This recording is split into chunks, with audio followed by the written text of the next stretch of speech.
તો આગળ મહીસાગર જિલ્લાની વાત કરીએ। ગિલેન બારે સિન્ડ્રોમનો કહેર સમગ્ર વિસ્તારમાં વર્તાઈ રહ્યો છે। લુણાવાડાની સોસાયટી નજીક 3 બાળકો ઝપેટમાં આવ્યા છે।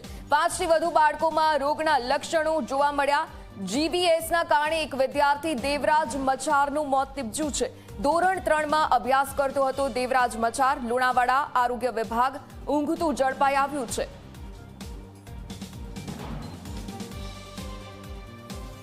મારા બાળકને સવારે ગળામાં બોલવાની તકલીફ થઈ હતી। બીજા દિવસે સવારે આંખ ત્રાસી થઈ। તે અનુસંધાને હું એને ગોધરા અને ત્યાર પછી બરોડા દવાખાને રિફર કર્યો હતો। ડૉક્ટરે જીબીએસ હોવાનું કીધું હતું, એટલે પછી મેં ત્યાંથી ઝાયડસ અમદાવાદમાં દાખલ કર્યો અને જે એની જે આઈવીએફપી ટ્રીટમેન્ટ આવે છે એ ટ્રીટમેન્ટ અપાઈ અને લગભગ 8 દિવસ પછી મને દવાખાનામાંથી રજા આપવામાં આવી છે। અત્યારે તબિયત થોડી એની સુધારા ઉપર છે।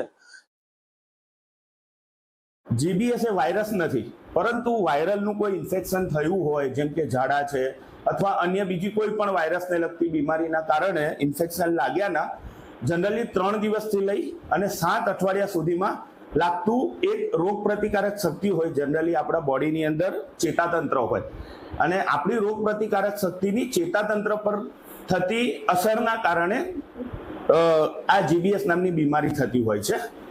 હવે જીબીએસ એ પર્ટિક્યુલરલી ચાલુ થતું હોય છે જનરલી આપણા પગની અંદર વીકનેસ લાગતી હોય, જનરલી નીચેથી લઈને શરીરના ઉપરના ભાગ તરફ થતી નબળાઈ, પેરાલિસિસ જેવી પણ અસર આપણે કહી શકીએ।